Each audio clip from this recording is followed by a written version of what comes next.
السلام علیکم، آپ دیکھ رہے ہیں پاک ایکسکلوسو ٹی وی۔ معروف سماجی کارکن عبدالستار ایدھی کی بیگم بلقیس ایدھی آج 78 سال کی عمر میں کراچی میں انتقال کر گئیں۔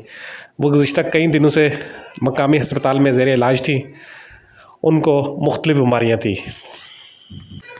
رمضان سے 2 دن پہلے ان کو ہارٹ اٹیک بھی ہوا اور ویسے بھی وہ شوگر، بلڈ پریشر کی مریض تھیں۔ بلقیس ایدھی نے 16 سال کی عمر میں ایدھی میں سینٹر میں کام شروع کیا۔